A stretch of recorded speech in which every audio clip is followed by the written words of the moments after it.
Let me formally welcome you, Ben, to our little humble abode here at BMSG, and we're so delighted that you could help us celebrate our 20th anniversary by doing a brown bag for us. You know, public health is our focus, and we as a staff have focused on tobacco, alcohol, guns, all kinds of things that both relate to either injury control or the fact that corporations, in their pursuit of profit, have interfered with public health outcomes, and the auto industry is certainly one that we know that to be the case, and don't actually know as much about it as we'd like to. And so we're privileged to have Ben with us. He's one of the nation's leading experts in this topic, knows more about it than probably anybody else in the country. So Ben, I'm going to let you take it away and take us through your material, and then we'll have questions.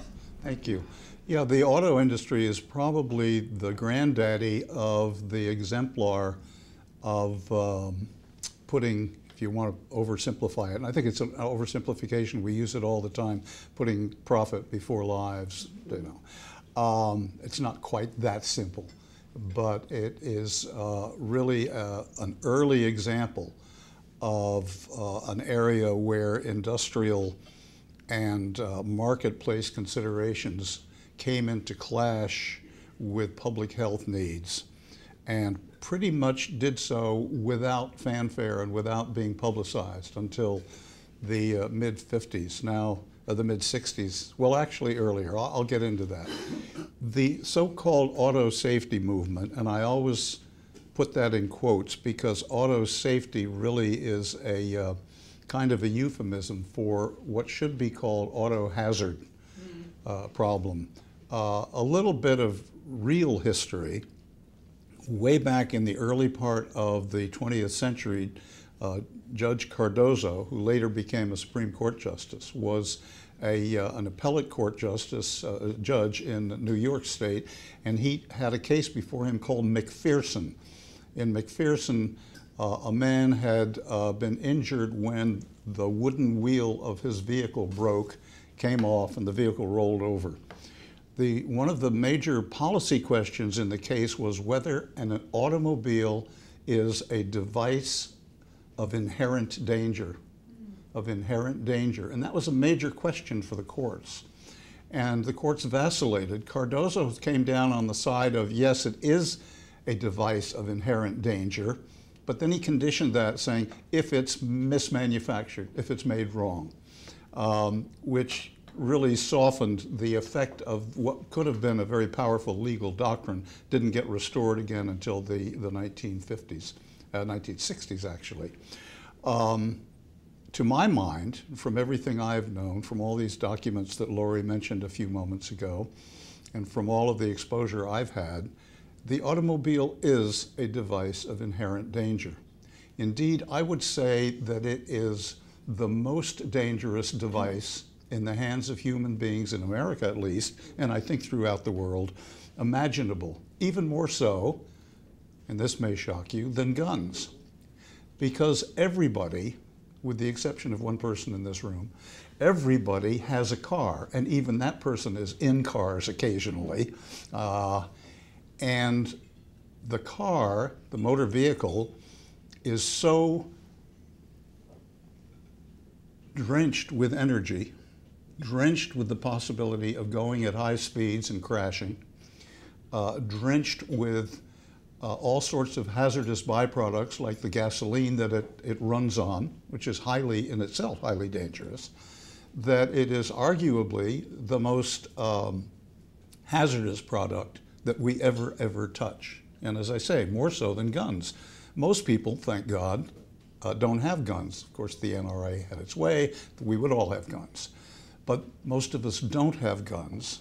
Most of us do have or ride in automobiles, and the toll from that is upwards of 30,000 deaths a year and 8 to 10 times that many pretty severe injuries, including some that you don't even want to consider. So I'm going to be talking about the automobile in that context, this context of a singularly dangerous product that is associated with the most lives of children lost, that is associated with the worst kinds of injuries to all populations, and that we basically don't talk about very much in that context. We talk about something called auto safety or highway safety, but as I say, that's a euphemism.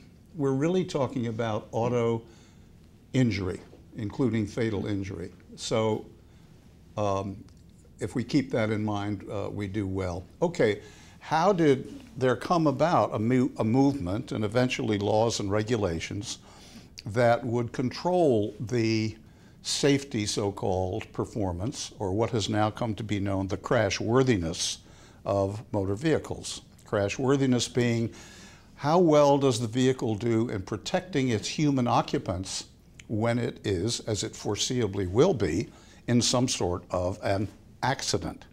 There are no accidents, of course. There are the end result, crashes. Through its evolution, which is an evolution of progress with disregard to unintended consequences, with no attention to what we now call the precautionary principle. You all know what I'm talking about with those two kind of shorthand terms, right? The automobile grew as a function of our society, of our culture, of our transportation system, and it reached out to and appealed to the desire of all of us for privacy, for having our own control over our own way of life, for being able to get into my transportation system when I want to and have it go where I want it to under my control, which is a lovely idea, but when you think about it, is fraught with peril, that each individual should be running a high-energy, high-powered transportation system of his or her own.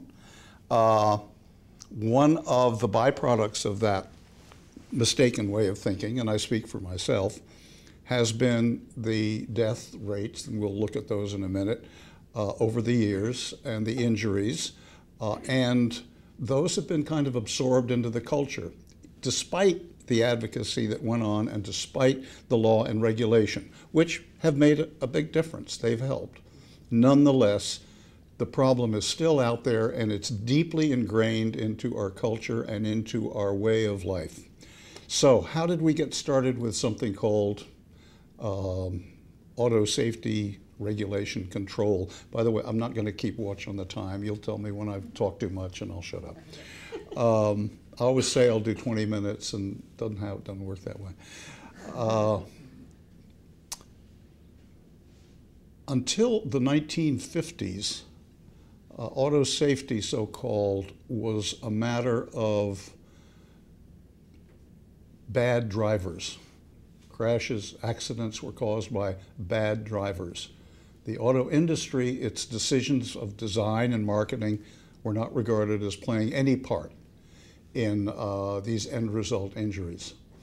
In the 50s, certain physicians, many of them emergency room surgeons, began to see patterns of injury that reflected the designs of the cars. For instance, there are so many, and there are wonderful books on this subject, but for instance, one surgeon would repeatedly see on the chest of, and pathologists as well, on the chest of injured or dead people, the imprints of certain steering wheels and steering columns.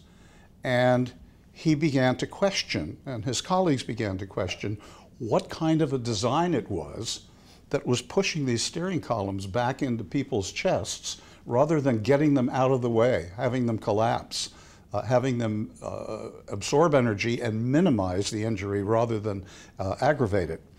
That kind of work led to an expanded interest in the role of the vehicle in causing injuries when crashes occur, as well as the role of the vehicle in causing crashes themselves. And we'll get to something that makes that a little clearer in a minute. When these views were taken to the auto industry, the response was, this isn't our problem. It's about bad drivers. It's about these people who don't, quote, drive safely. And the slogans all over were, drive safely, which is, of course, fundamentally a meaningless exhortation. It's as if I said to you all, live healthily. Live healthily. Be healthy. And if you get sick, that's your problem. That's not the problem of the insurance business or the physicians or anything else. So drive safely was the slogan. And the auto industry, which at that time and today was a huge economic force in this country, immense, not just the manufacture of cars, but all the businesses that depend on you and me driving those cars and having those cars repaired in the auto shop and buying gasoline for those cars. It is such a huge part of the economy that it's almost indescribable. And that, of course, carries a tremendous amount of decision-making weight. And the resistance to auto safety advocacy was, this is not our problem, as I said. That began to build up in the late 1950s. There were hearings that got very little publicity in the House of Representatives, run by a very aggressive and yet restrained congressman who had a committee and would oversight these things and sort of bring these problems into the public record. And then as the 1960s went on, more physicians and independent engineers became involved in this and concerned about it and making public statements. And the auto industry was, again, sort of, oh yeah, well, we know all about that, go away. It all started, as this slide says, in the early 1960s and leading up to 1965, with more concerted efforts now by these physicians, by independent vehicle researchers who were challenging the industry's research findings, by plaintiffs' attorneys who were representing injured people, by some insurance companies, because strictly from a profit protection standpoint, they couldn't raise their rates high enough to absorb the costs of the injuries and the damage done in car crashes because of car designs. Ralph Nader, of course, some government agencies at the time, the old Public Health Service, the GSA, which purchased cars for the government. These all had an interest, and they began to weigh in on the subject. Ralph Nader, you remember Ralph, we talked about him earlier. Ralph Nader, who was a remarkable man, still today. And he's not President of the United States, but he's quite something. Ralph wrote his book. Ralph had worked for Pat Moynihan, Senator Moynihan, when Moynihan was in the Labor Department under Lyndon Johnson, early Johnson years. And Pat Moynihan had collected a lot of material on auto design and auto injuries. And Ralph went to work for him when he got out of Harvard as a kind of an assistant. And Pat said, you know, I'm so busy. He'd written a groundbreaking article for the New Republic, Moynihan had. It's one of the foundational pieces. And all of this is on my website if you ever want to see it. And Pat said to Ralph, I can't keep track of all of this stuff, and you seem to be interested, and you're full of, so go ahead and take it over. And Ralph did, and that was the beginning of Nader's self-education on what needed to be done and what wasn't being done by the auto industry. And he wrote his book, and you know about, I think, the GM, the private detective. Everybody knows about this. Don't make me feel so old. Oh, God. All right. Nader, I won't get through the slide before we're finished. Nader wrote his book, and it was published to total non-response. There was no interest in it at all. I mean, a little bit, but no, it wasn't the book we all know now because of its publicity. And General Motors hired private detectives to follow him and to get some dirt on him. Was he gay? Was he sleeping with a lot of women? Was he this? Was he that? And by some interesting circumstances that time doesn't permit me to go into, he found out. And he got enough information on what they were doing to take it to the Congress, to the Senate Commerce Committee, which at that time was advocating a bill to require regulation of automobile safety. And the president himself, Lyndon Johnson, has supported and proposed such a bill. So things were all coming together. Well, when it came out that GM had hired detectives to follow Nader, the committee, the Commerce Committee, held a special hearing and brought GM up and said, well, and GM's president had to confess that, yeah, he hadn't known about it, but yes, somebody had done that. Well, that's news.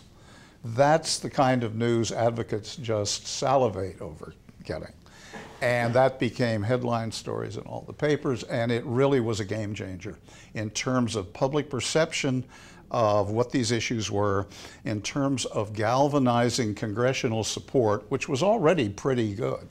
It was a different, this is not the days of, you know, we're not talking about this Congress, this crazy Congress. We're talking about a Congress where both sides pretty much agreed on public policy priorities. And in this case, they agreed that there needed to be regulation of auto safety.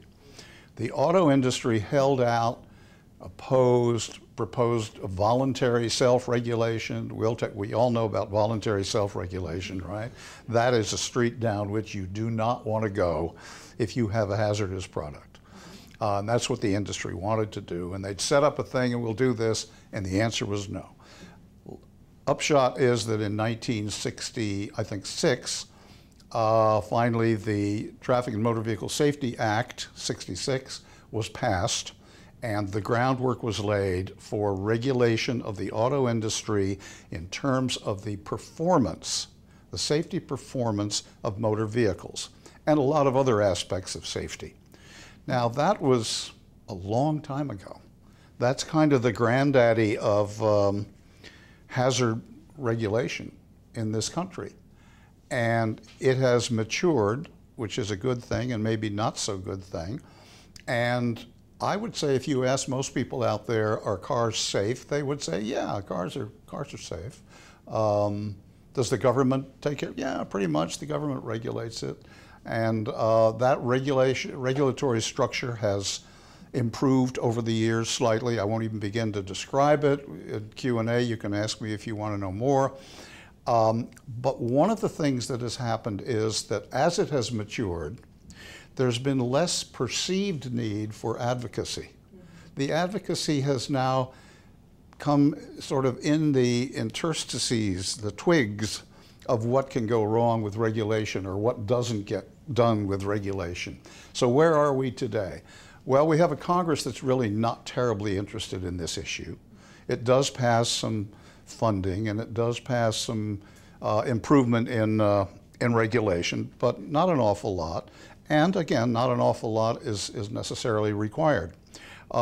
Today, the leading advocates are the Center for Auto Safety, with which I'm affiliated. I'm also affiliated with the Trauma Foundation in San Francisco, which is not terribly active right now, but we're hoping to make it active. PIRGs, you all know about PIRGs, right? CalPIRG, probably.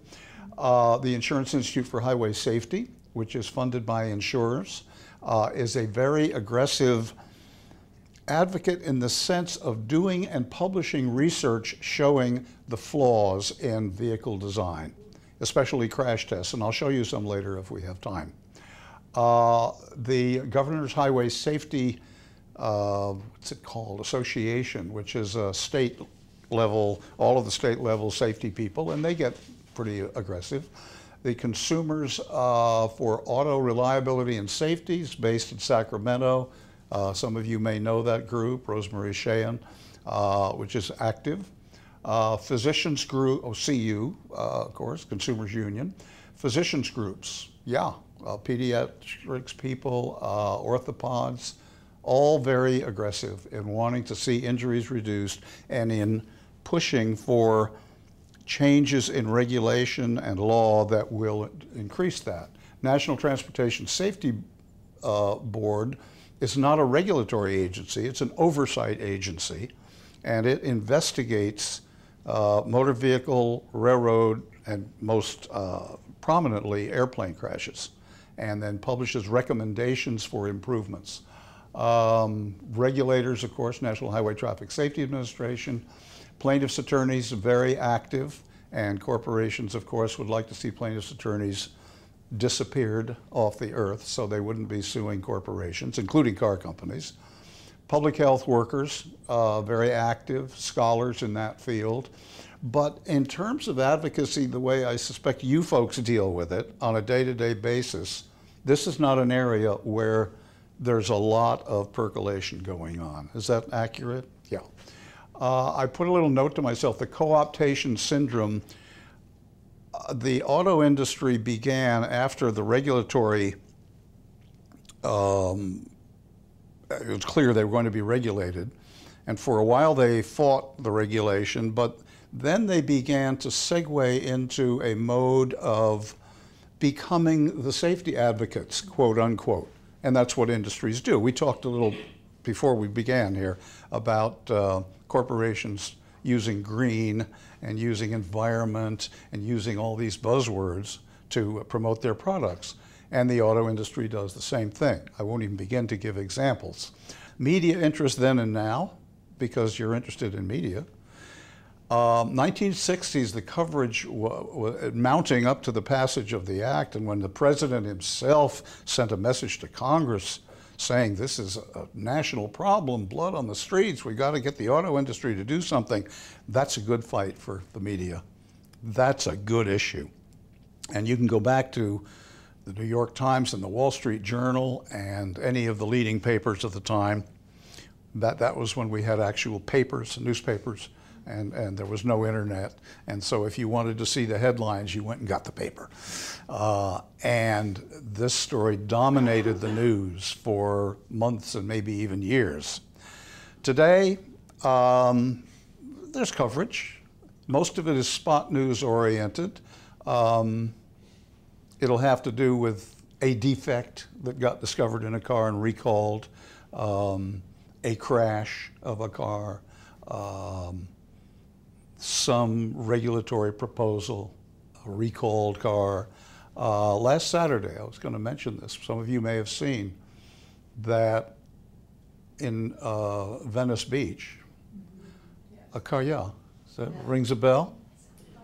A car drove behind the lines into the pedestrian area, stopped and sat there for a while, and then gunned into a crowd of people, killing one woman, injuring a number of others. The driver was a 37-year-old guy from Colorado who has no explanation so far. If he has, we don't know it, but he hasn't told the police anything. He doesn't know, says he didn't realize, whatever. As a public defense lawyer who says the guy is kind of crazy, well, that's fine. But talking about the violence inherent in an automobile, as I did a few moments ago, this is a perfect example.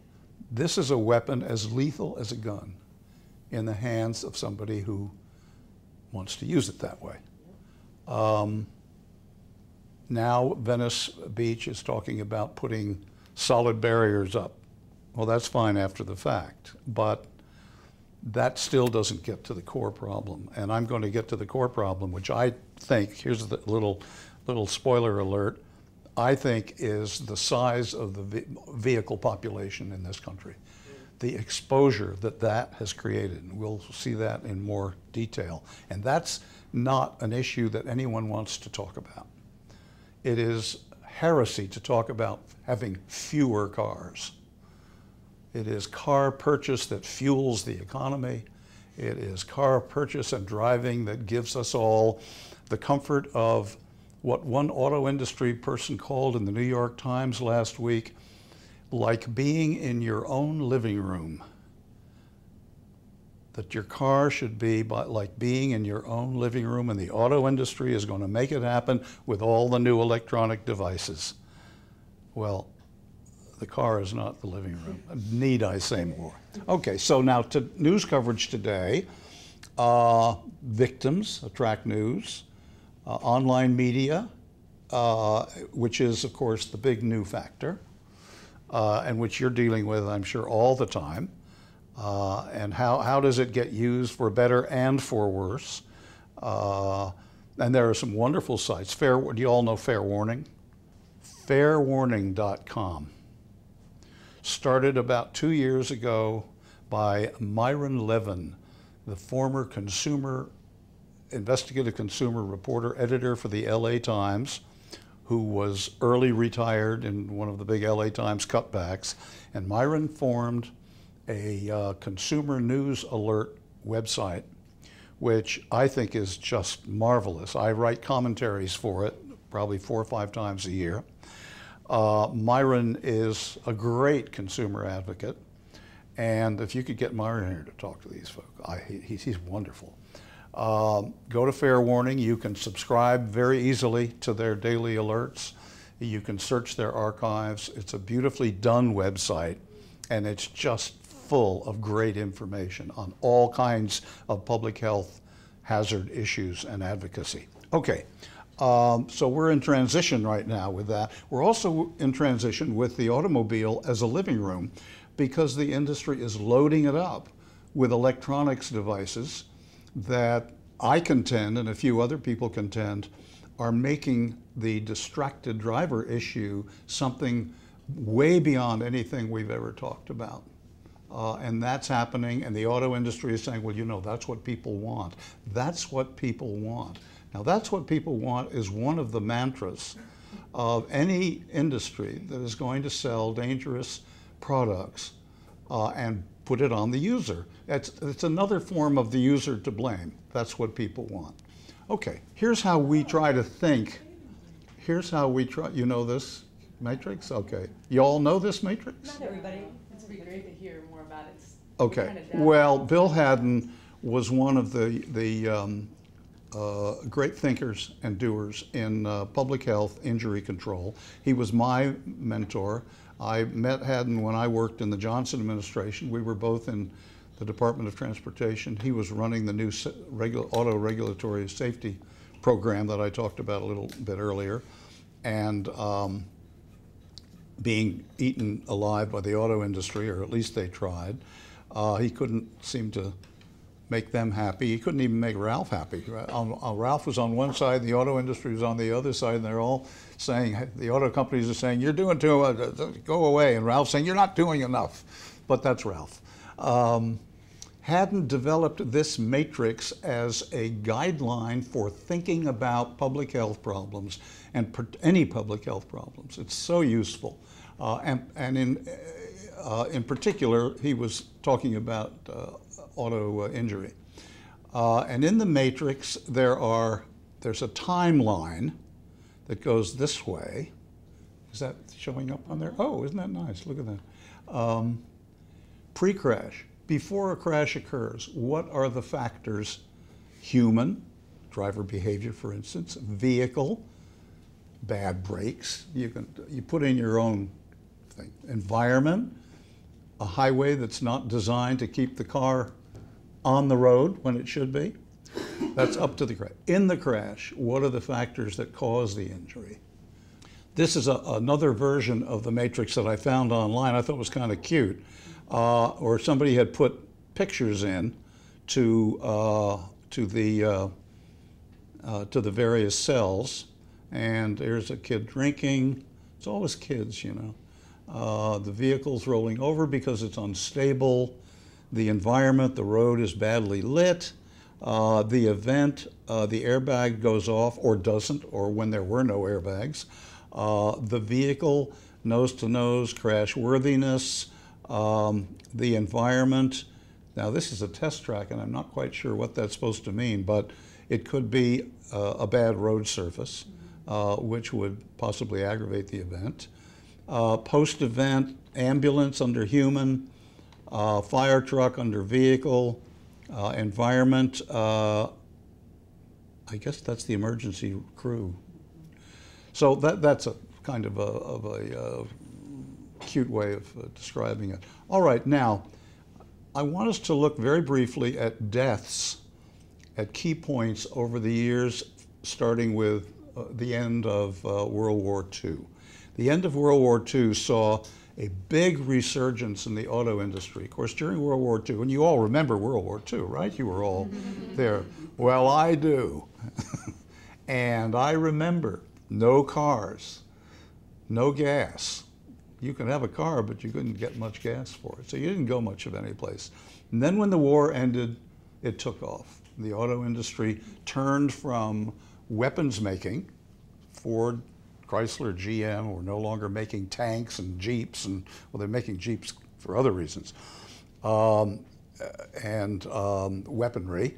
They now began again to make cars. They picked up where they had left off in 1940. And you can see that deaths, well, we won't try to do every cell here, but deaths began to jump from 44 is kind of the end of the European War, and 45 is the Asian War. 23, 26, 31, and vehicle miles traveled suddenly began to increase.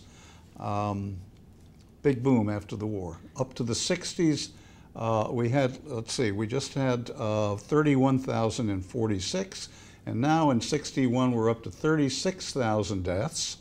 Vehicle miles traveled are up to 737 billion, and that begins to climb and climb and climb. And about this time, as I said, in the 50s, there began to be this quiet interest in the vehicle's contribution, but about this time, it became more publicized, and Congress was taking a deeper interest, and then President Johnson, I think it was 64, he sent his message to Congress saying, we've got to do something with the vehicle. And by 66, when that law was passed, deaths were up to 50,000, and vehicle miles traveled were up to 925. And there's a kind of a rough correlation between fatalities and miles driven. There's another chart I think we'll see in a minute. So that was one of the high points, both in terms of something happening, the regulatory move, and in terms of deaths. Into the 70s, 73, 54, and then sort of a tailoring off, and this was during the gas crisis. This was during there are very close correlations, things like recessions. We're just coming out of a recession in which fatalities went way down, and we'll talk about that. Here was a gas crisis, and I think there was maybe a small recession in that period too. And when that ended, we're up to 50, 51, 51, 49, 82, there was a recession. We'll see another chart maybe that goes into that. 84, 44. And the reason I put this up here is that about this time, there began to be a push for airbags. There were belts in cars, but people weren't wearing them. And the two pushes that we were making were, first of all, to get the car companies to put airbags in and to get the government to require them. And second, to get laws passed in the states requiring seatbelts to be used. Because, you know, as even the car companies say, seatbelts not worth much if nobody's using it. And those things percolated on through the 80s, and it was around 85 or 86 that the Reagan administration, somewhere in there, tried to sandbag the airbag requirement, which had been adopted by the agency, by the National Highway Traffic Safety Administration under Jimmy Carter. And Reagan came in, and Reagan's people said, well, we're going to kill that. And they did, and they got taken to court in a very unusual court case. Usually you don't sue the government for regulatory actions, but in this case they did. And a combination of insurance companies and advocacy groups took it to court, and the courts told the Reagan administration, you can't do that. You have no basis for doing that. You've got to require something that will do the job, whether it's airbags or something else. And that went to the Supreme Court, which said, it was not today's Supreme Court, by the way, it was a different Supreme Court, which said the war against airbags the regulatory war against airbags is over. It's done. You got to stay with that standard. So then we began seeing car companies, first of all, before the standard took effect, starting to put them in voluntarily, and then being required to do that. And today, I mean, everybody's got, you know, airbags, what's the big deal, right? And in a very serious crash, an airbag is a very good thing to have. And if you wear your belt, it's even better. So that was those were kind of the marks along the way. Now, The recession of 2009, although already in 2008 we were seeing some lag, and you're seeing the effects, that's the effects of the recessions that we just are coming out of slowly now. And if you read Paul Krugman in the New York Times, he can keep you posted on what's really going on. And it went down to 32,000. That turned around last year, and deaths went up to 34,000. It's not on this chart, I pulled it from some other vehicles. That was an increase of 5.3% from the previous year. And you notice also that miles traveled were going down. And now those are, I don't have that, no, I don't have that figure here. But that's starting to go up here, although not as sharply as it was before the recession. And that's another story we'll poke at a little bit, which is, are we going back to the pre-recession time of car travel, or are we going into a different era? And it looks like we might be going into a different era, which is good news. Here's a chart, 34,000 deaths, up 5.3%. So here's the slide that shows the correlation for at least since the 1970s, mid-70s. These are recession periods, and these are reductions in deaths. Recession period, reduction. This is the current or just ending recession, reductions in deaths. So there's a nice correlation. What happens? People ask, well, what happened? Well, there's probably less drinking out, more drinking at home. There's less, oh yeah, the kids want the car, sure, they can have the car. No, we can't afford the gas. We're out of work. There's more unemployment, there's less driving to work, all kinds of factors going on. So there's a good side benefit to recessions. And indeed, that's across mortality generally.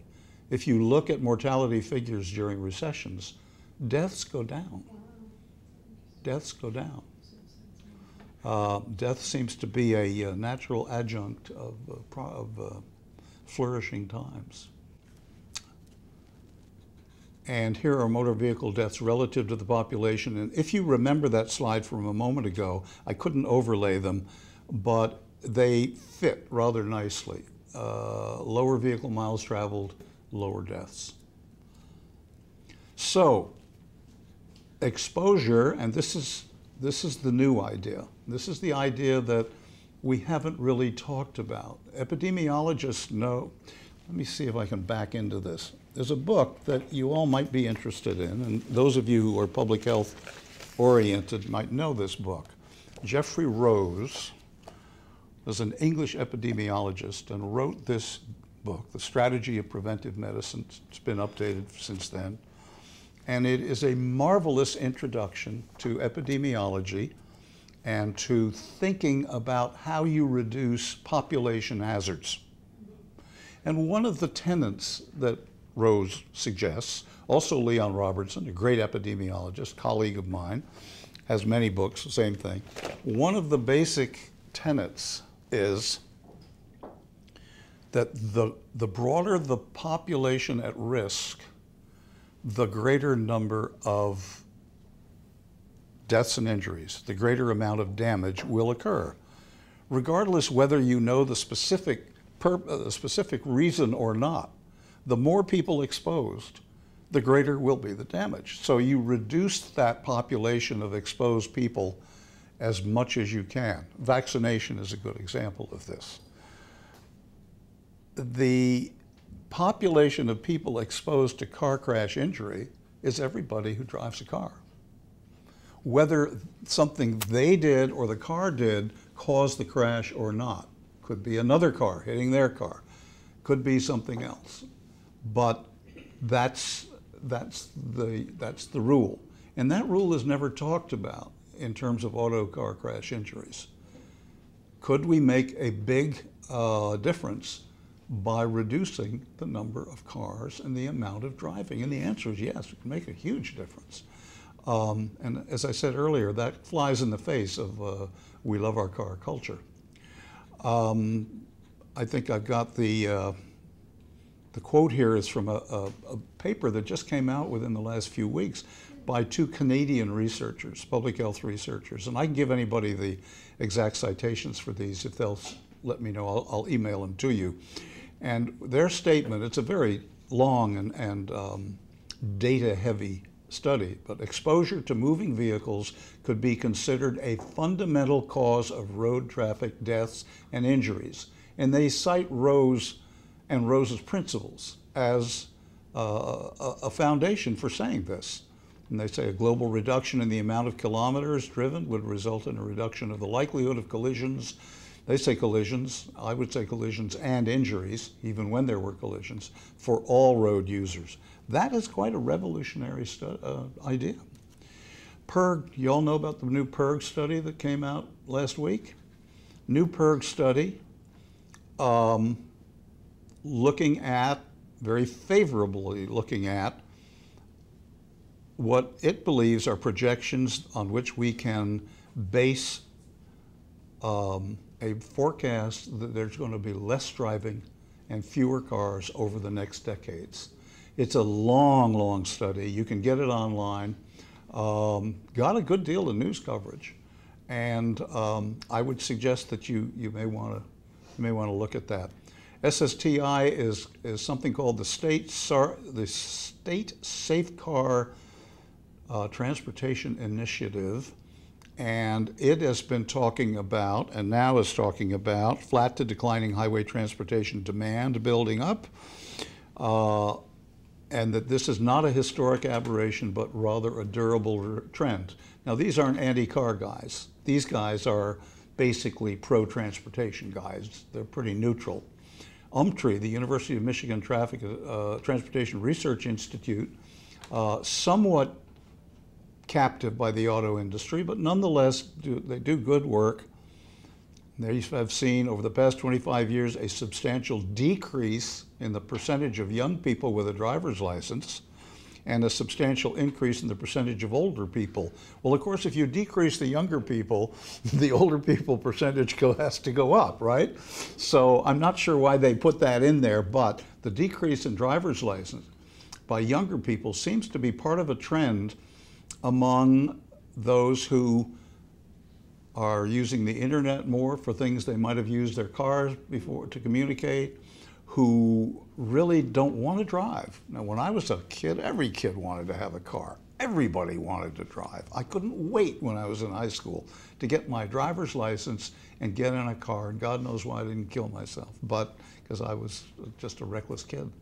And putting cars in the hands of young people is flying in the face of data on what we know about the risks to teenagers from driving. It's just like putting guns into the hands of children. So again, that's just me. Me and a few other people. So even the people who are all for more cars are hedging on the future. Polk is a huge data gathering organization that works with and for the auto industry and does predictions and is very much a booster.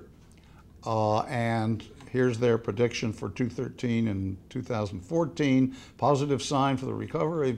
However, we don't expect to realize pre-recession levels in the 17 million vehicles range for many years.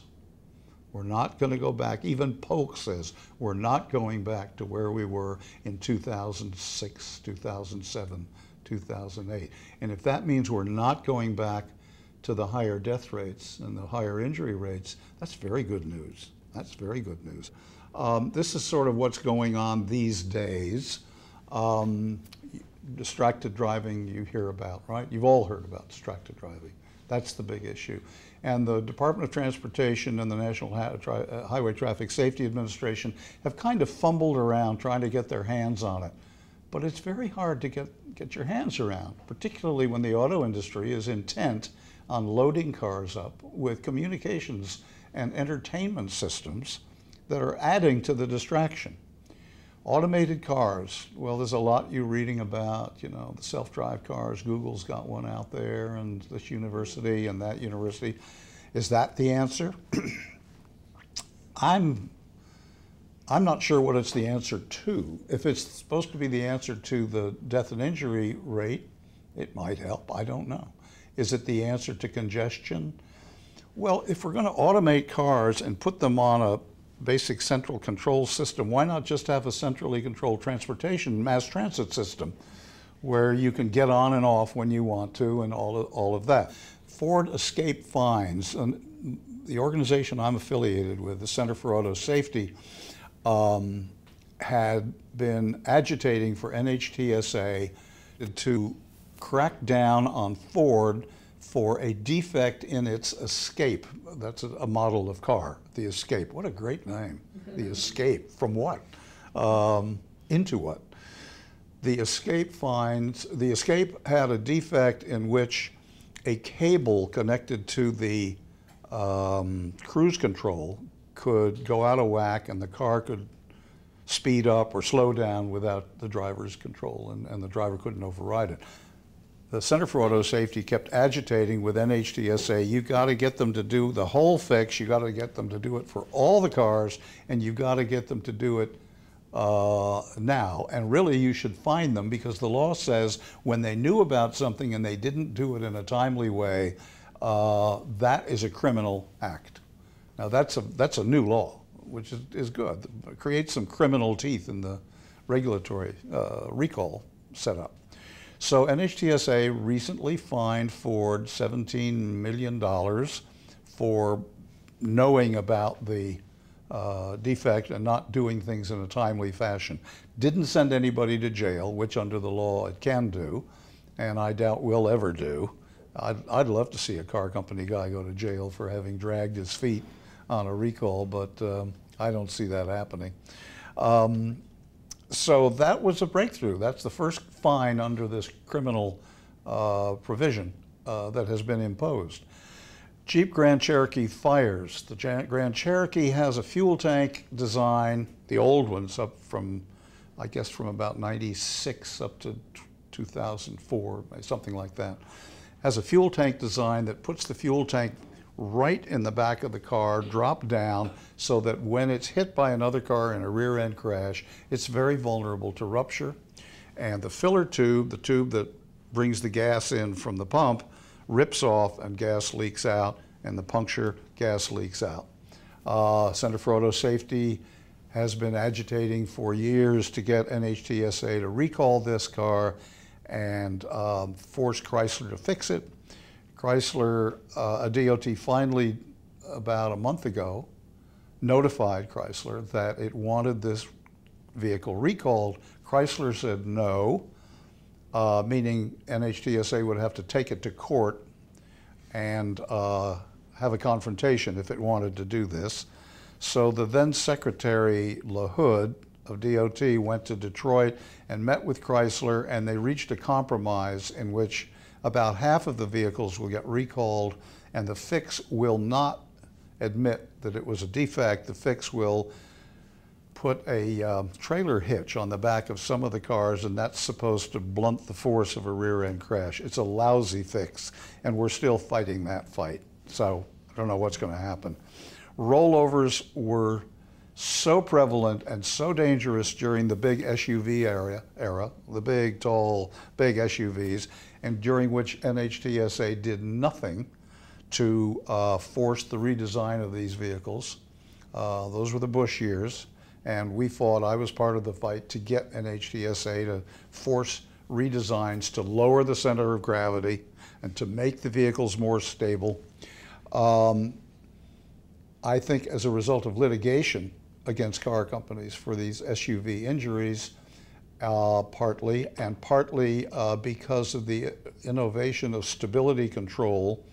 Many of you may have on your new vehicles ESC, electronic stability control.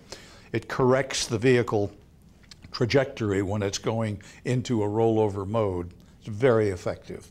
That and the redesign of some of these to lower the center of gravity very substantially reduced the rollovers. In underride, a car underrides the rear end of a truck, and because of the mismatch, the truck rear end goes right into the passenger compartment where the heads of people are, and you get horrible injuries. The Insurance Institute for Highway Safety, where I was a staffer and helped set it up actually for about 16 years, did the first underride tests back in the early 70s. IIHS has just done another series, and again, if we have time, I'll show you a clip from those. Problem still isn't fixed. There is not sufficient structure, protective structure on the back of trucks to fit so as to prevent cars from going under. Alcohol, well, we're always reading about the drunk driving problem, and it's a very difficult problem. We are a drinking society. You can only expend so much money on enforcement, on police stopping cars. And even if you spend it all, you're still just going to make a dent in the problem. We've made some dents. Laws that reduce the permissible blood alcohol concentration of drivers have helped somewhat, given police a better tool. But it's not going to go away. And we have to acknowledge that. I don't mean I've given up on it, I just mean it's a very tough fight. Electronic controls, the Toyota sudden acceleration, you all followed that. Yeah, Toyota's getting out of control. DOT did some studies saying, oh, well, it's not the electronics. No, the electronics are fine. It's driver error. It's people putting their feet on the accelerator when they think the foot is on the brake, blah, blah, blah, blah, blah. And certain changes in the pedal of the accelerator would help, and those were made, and also floor mats getting under the accelerator. I don't think the jury's in on that. Electronic controls, the electronics of the modern car. Somebody wrote recently that there is more code in a given car than there is in a Boeing 808. That's how complicated the electronics are that run the modern car. When you step on the gas pedal, you're not linking to the carburetor. You're sending a series of electronic signals through all kinds of code that eventually goes to the carburetor and tells the car to move forward and puts gas into the car. These ain't the cars that those of us who grew up with cars years ago know. And the owner can't do anything. You can't. What are you going to do? It's like going into a very complicated computer. And that still hasn't, again, unintended consequences in the prevention principle, still has not shown all of the hazards that it can create. So from good things come some bad things. Motorcycle helmets, organized motorcyclists, not just the guy who's going to school here and wants to get back and forth to the campus. I'm talking about the ones who go out on Sunday afternoon in convoys of motorcycles, pretty big motorcycles. And they fight motorcycle helmets like mad, and they're winning in state after state after state. And as a result, head injuries to motorcyclists are going up, up, up, and they'll keep going up. I think I'm coming up on the last slide. Tensions that don't fade. Yeah, this is just sort of commentary stuff. User behavior, it's blame the victim, if you would, versus vehicle environment countermeasures. I think you all know about that. That's true in every, tobacco, well, it's the smoker's fault, obesity, it's the problem of the kids, and the fact that we market right into that, and the market we sell our products on that basis, that's not our problem. That's what the free market wants. The free market, how free? Love of cars, speed, mobile living room, I told you that quote, love of life, on the other hand, health, community. Love of cars, speed, very deeply ingrained in the American consciousness. Very deeply ingrained. And in the marketing of cars, and in the discussion, and in the literature. How many TV shows and movies and games depend on car crashes for their shock value? for their theme. Just think about it. You know, gunshots are right up there, but they're nowhere close to that. The tension between personal choice and freedom, my private freedom, versus the greater good. Continuing, and we'll go on and on and on. Let the market solve it versus regulatory need. Well, you all know about that, talking to the choir. Well, it's a big problem, and we're glad that you've been working on it this long and had the experience to keep going and the fortitude to keep going and to help us understand. It's only because I don't know what else to do. Well, let's give Ben a round of applause. Thank you.